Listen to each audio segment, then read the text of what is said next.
Hey guys, M4J here, and welcome back to Global Ventures here on Planet Coaster. Now you might remember my last episode, I talked about this station building here. I built it off camera, you guys didn't get to see me build it unfortunately. Basically it's just two bakeries placed side by side. They did have food stalls inside, I did remove those food stalls. And I wanted to kind of flesh this area out a little bit more. So if those of you who don't remember last episode, I talked about the fact that I used a lot of workshop assets. And I still stand by my argument of you wouldn't have a go at a bricklayer for not making their own bricks. And that's basically what this area of the park is. It's kind of me combining lots of other pre-made assets by people who are much better at creating these things than I am. And then it all comes together into this one big build here. And then I customize it, because that's what I do best, is I customize things. So that's the kind of thing I was aiming for with this. So this is two boulangeries that have been placed side by side like so, and I'm going to go through here and I'm going to gut one of them out completely and turn it into kind of like an empty husk and use it just for the queue line. And then this other section here, this taller of the two buildings, I'm actually going to turn into a multi-leveled queue line, which overall I'm really happy with. You know, I say this a lot about a lot of my builds. I kind of surprise myself with how satisfied I can be by the end of it. Which sounds like a really odd thing to say. You'd think I'd have faith in my own abilities, but I still consider myself new to this kind of art style. It's not really the kind of hands-on engineering type thing that I would normally do. Building a Parisian / French inspired plaza area as the entrance to my park is not really something that was on the horizon when I first came up with the ideas for this park.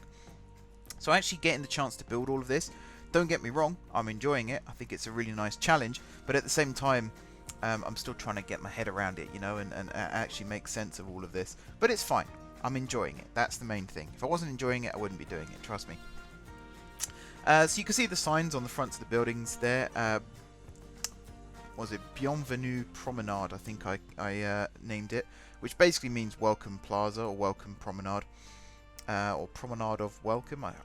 The French language has always bamboozled me, and I've said this in past streams and videos. I'm better at speaking French than I am Spanish, but I've always preferred speaking Spanish to French because it's easier to do literal translations. Obviously, of course, English is my main language, and that is the one that I am more proficient in. It's what I was brought up to speak, for example. But yeah, French can be a bit of a mind boggle at the best of times, and I say that with the greatest of respect, because it is a very nice language at the end of the day. It's nice to listen to, it is quite nice to speak, but some of the translations are very much, you have to kind of go round the long way to get to the translation of what it is you actually want to say. So yeah, Bienvenue Promenade is the name of this area so far. It might change in the future, but for now I'm quite happy with this as a name. It's a good placeholder. It's one of my better placeholder names, that's for sure. And then this section here, I'm just trying to get this queue line to actually snake through this building how I wanted it to. At this point here, I realize that, hang on a second, I have two buildings here, why not use them both? And this is where I kind of knock through the wall and utilize this second building as well. A lot of this build was inspired by the Disneyland Railroad, particularly the idea of having a entrance plaza with a railroad track going over the top, or railway track going over the top. I am British, it's railway. And I kind of wanted to step away from the Disney comparisons at this point. So at Disneyland, and I believe in the Magic Kingdom, you do kind of go through the entrance building, but it's more of an empty, not empty, but like open to the elements kind of station building. Whereas this one, I wanted it to be more enclosed. I wanted it to feel like it actually existed as a railway station back in the day, prototypical to the time period in which we're set. And actually, for the time period of this area, it's one of the things I've kind of stepped away from again in recent episodes, but I will get back to it, is the idea of not only are these locations set in different parts of the world, but they're also set in different time periods. So obviously the City of the Future is set in a more futuristic style time period. The Valley of the Nile is set in ancient Egypt, where Cleopatra was pharaoh. Was she pharaoh? Well, she was queen anyway, so I'll refer to her as a queen. I think she was technically a pharaoh or a leader, but but again, I need to brush up on the old history books there, and there's probably some historians watching this who are banging their head against the wall right now. I do apologise. Ancient history is not my specialty. When I was at school, we did things like World War One, World War Two, Tudors, Stuarts, and a little bit of ancient Rome way back when. But again, that was a long time ago. Like the Roman Empire and the invasion of Britain and things like that. Very long time ago. So you'll have to forgive me for not quite remembering all of it. But yeah, I feel like it's a Jules Verne inspired area, and setting it in Victorian times would not be the worst idea. So I might lean towards that in the end. I think that might be kind of cool. However, because it's meant to be set on the works of Jules Verne, he was popular during his time, but it's one of those classic cases of since he died, which was a long time ago now, his work has kind of found new meaning and been interpreted in new ways. So maybe sort of early 20th century I'll be thinking here. So you got the steam locomotives here, which, I mean, that's not part of the time period, that happens to be the case. I'm really not doing a very good job of explaining this. It's mainly because I'm kind of coming up with it on the spot still as I'm going through. Trying to just come up with ideas here and there and see what works and what doesn't. At this point here, I'm really struggling with this path system, but again, it's one thing I've noticed. A lot of people complain about the path system, but not enough people sort of try and find workarounds and fixes, which is something I've done here. So I was having problems with getting the queue to go exactly where I wanted it to, so I did a little bit of tunneling there to find out the rough height that the land would need to be in order to build this queue building. And then I actually went back and did another pass where I flattened the land and then rebuilt the path manually. So there's kind of that little slope that then goes into the stairs. But overall, I'm quite happy with this. It kind of does exactly what I wanted it to do, which I'm really happy with. And I got this little snaking section. I think I removed most of this because, again, the stairs kind of get in the way. There we go. That's the final design. And then at some point, it sticks out of the side of the building. And I'm quite happy. I am quite happy.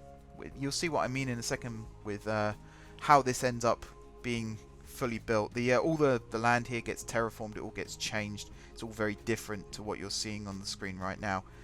It kind of evolves, and I like that.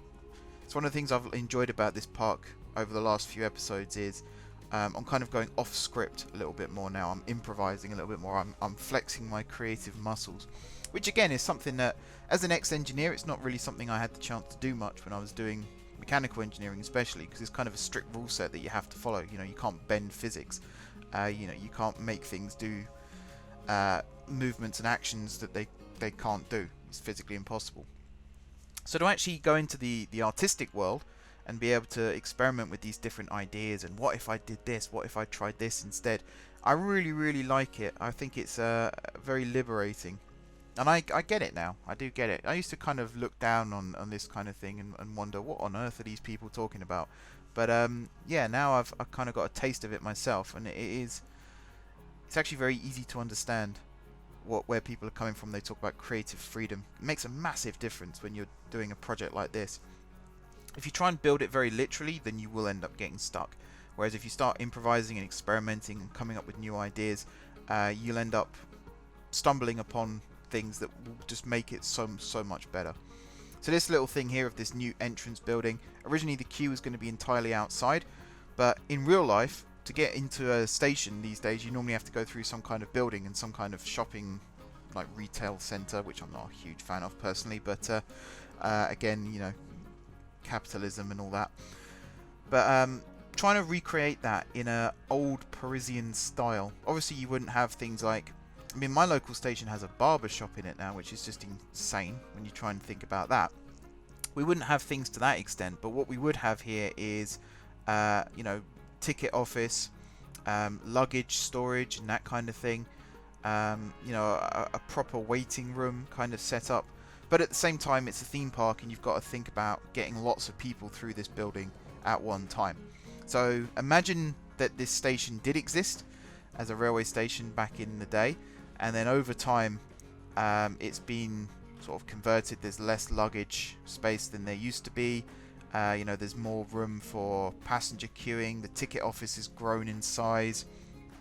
And you can kind of see that natural evolution of the building as time has progressed. And that's the kind of setup that I was going for here. Plus, you know, the idea of the railway being slightly elevated as well. That's something, particularly in North London, that is something that's very prominent. You have to go up to the platform level, and wanting to make that feel quite realistic as well. And even in Paris, to an extent, you know, a lot of the metro lines, some of them are underground, some of them are above ground. This is kind of an out of the main city centre kind of area that we've got here. So the idea would be you go up to platform level. And then hiding all of this terraforming as well. I'm trying to make it look a little bit prettier inside. Now the wooden flooring is a little bit too high. I wouldn't necessarily say this area is wheelchair accessible. It's something that I wish there was a little bit more of a finer tuning when it comes to floor heights and being able to just adjust them that a little bit more. One way that I could potentially do that is to split that floor from the rest of the building, have it as its own building, and then manually lower it down using the advanced movement tool. And I think I might do that actually, now I've said it out loud. I think I might actually go ahead and do that. Now this is the theme park side of the station coming in here. I thought, why not have what looks to be impossible at first glance, but it could actually be done. Imagine at some point during the theme park construction period, they just took the wall off one of these buildings and just put a steam locomotive in. It wouldn't be a real one. So it wouldn't be one that, you know, used to be a genuine steam locomotive and has been moved here, because I think that would be too heavy for the flooring that we've got here. But instead, maybe have it made out of fiberglass or something, and just have it as a little extra thematic element inside this station building. Because imagine little kids, for example, coming into this building, going up the stairs, and then they just see this huge steam locomotive at the top of the stairs. I think that would be a pretty cool thing to see. Certainly something that I as a kid would have enjoyed seeing. And, you know, Disney does again have something similar to this. It has the Lily Bell inside a glass case. And I kind of wanted to go one step further and actually have this big steam locomotive. Plus it looks very similar to the ones that actually run on the track, just outside the building there on the platform. So just having that little extra detail, it kind of fills this big empty space at the top of the stairs as well. You can kind of see I had to kind of manipulate it slightly to make it fit in. I really like the fact that the smokestack actually balloons up into the extended ceiling as well. That looks really cool.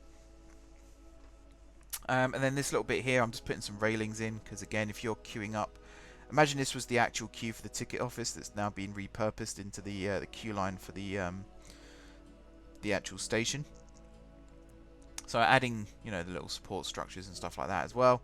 It's kind of, I might add custom ones instead. We'll see how that goes.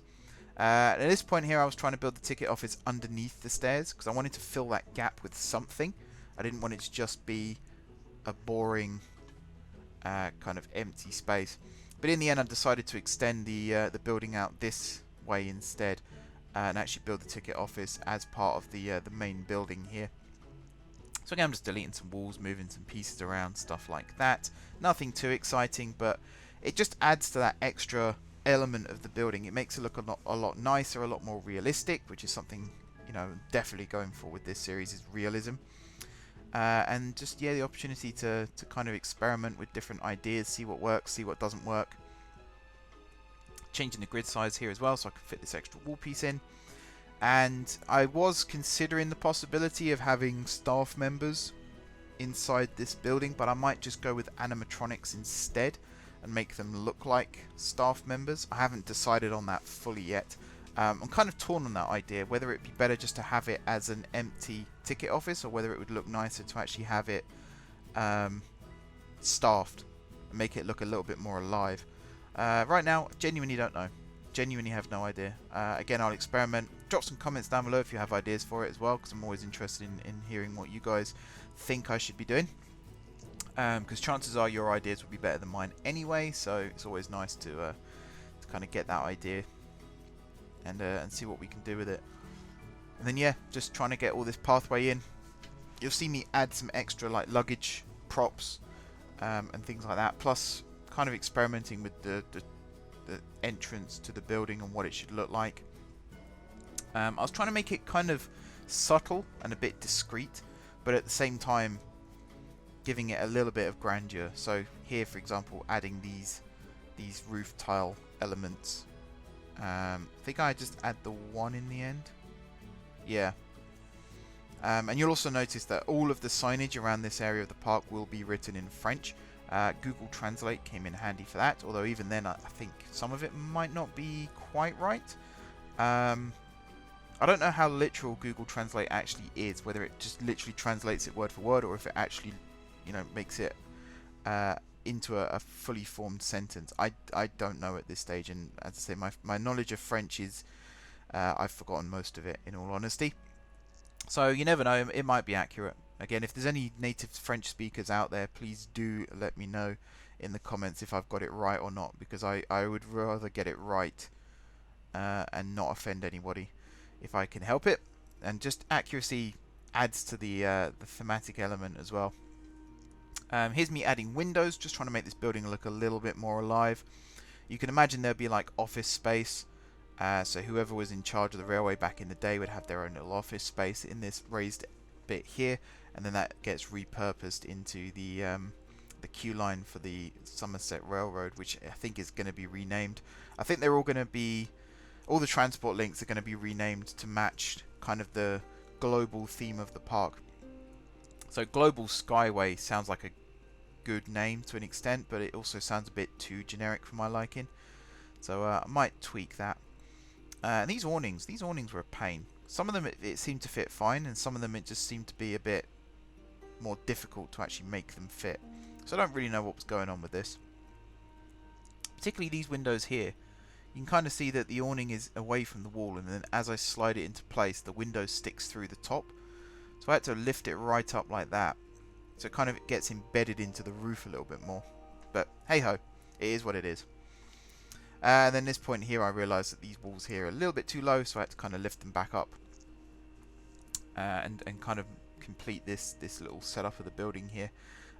Having the roof pieces or the wall pieces or the floor pieces, whichever one it is that's actually causing it, having them glitch through the walls like that, or having the walls glitch through the roof pieces like that, it's really not ideal, and I'm not really sure why they went with that idea.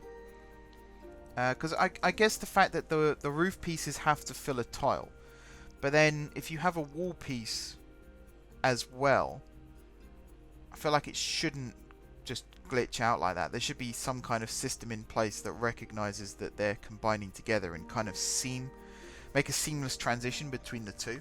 Because when you're building buildings like this and you want multiple floors, it ends up looking really weird to have this like wall piece with a floor piece glitching through it. It's really frustrating because it kind of takes away from the realism and the overall look of the design. So I'm not a huge fan of it, but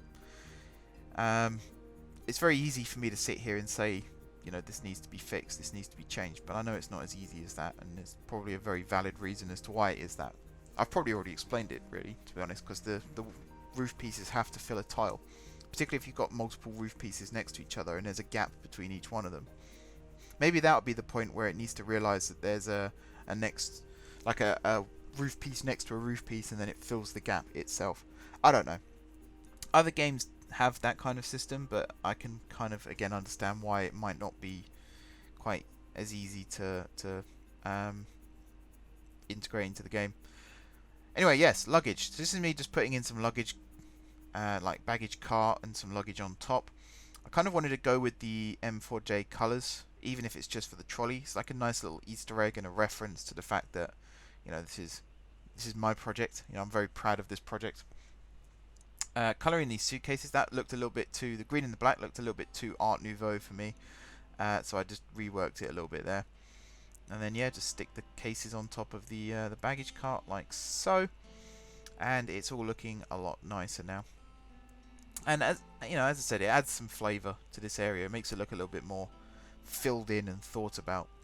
And I came up with some signs here as well, so I will have to translate the sign that you're about to see me place. I couldn't find the signs for some reason. I think since with all the DLC and stuff that's been added, plus loads of workshop stuff that I downloaded as well, I found it harder and harder to find certain items. But yeah, this is me putting tickets instead of the French for tickets, which is, I used to know this, Let me look it up very quickly, because I want to be accurate, and I might do this for all of the areas of the park as well. Des Billets. I've butchered that. I know I've butchered that. Des Billets. Maybe just Billets. B-I-L-L-E-T-S. Billets, as I'm sure some people would say, but I think it's pronounced Billet. But yeah, all the areas of the park. So the Japanese area, I'll redo all of the signs so that they're written in Japanese. And, you know, the Egyptian area, it'll probably be hieroglyphics and or Arabic, depending on kind of what area, or what era, sorry, I end up using. The English area and the American area is very easy. Nice and simple to write in English. And then the Canadian area will have some French, some English, because, again, it depends on which part of Canada exactly I'm focusing on. And then what other areas have we got? I think that's it, isn't it? I think that's it. The new area, which I still haven't decided on, that's it was to the right, now it's behind the camera where the old entrance used to be. I still haven't 100% decided on what that's going to be, but again, I might have to translate some stuff in order to make that more realistic. This is me just writing station entrance, entrée au gare, or entrée au gare. This is something else that I've noticed. So, gare and garde. So in my OpenTTD series, it's called Gard City because the French for station, railway station, is Gard, G-A-R-D. But in some names of stations, like Gare du Nord, it's actually G-A-R-E. So I'm guessing both are fine. The Google Translate that I used said Gard for this instance, so station entrance is entrée au gare. That might be right, that might not be right. I don't 100% know. If I'm not right for whatever reason, then again, let me know in the comments. You can see I just added that little, that'll be the luggage entrance, that doorway there. And I might even put in some like winches on the ceiling on the floor above. So you can imagine that the baggage used to get wheeled in through that like barn door, and then it would get winched up to platform level and loaded onto the trains. That's kind of the idea that I'll be going for a lot of this kind of area. Make it look really old and really like mechanically based. You know, prototypical, essentially prototypical. And then here, Otran, which basically translates as to the trains. You've got to have, in a railway station, you have to have a sign saying to the trains. Come on now. It's basically the law. I messed up the rearranging there, though, so I had to type the text in again, which I do find slightly annoying. And also, for some reason, it wouldn't line up properly. Even though I used the angle snap, it still didn't quite line up properly, which was a bit weird. And there's a little bit of... Shouldn't really be doing the glitching through the wall trick to make these signs work, but yeah, I did it anyway. And then we go again, Otran. And yeah, that's pretty much it for this episode. A few more little bits and pieces here and there, but overall we're pretty much done. So next episode is going to be a lot more involved. I've got a massive episode queued up. There's going to be probably a couple of voiceovers and you know, a lot of time-lapse music and stuff like that. But for now, I'm going to let the music play out for the last little bit of the video. And until next time, guys, thank you very much for watching. Don't forget to hit the like button if you enjoyed the video, and of course, if you enjoyed the series. Drop some comments down below with ideas for future episodes. If you have some ideas for the new themed area, do feel free to let me know, because I have some ideas of my own, but if there's a better idea from you guys, I'd rather use that, to be honest, because, you know, viewer interaction plus sometimes people's ideas are better than mine, and it's not a bad thing to admit that, believe it or not. But yeah, do feel free to leave some suggestions down below. It's always appreciated. Besides that, if you haven't already subscribed to the channel, be sure to hit the subscribe button. If you have already subscribed to the channel, thank you guys for continued support. Enjoy the rest of the music. It's going to be for a few seconds now because my outro takes forever. But yeah, thanks for watching, guys, and until next time, I will see you soon.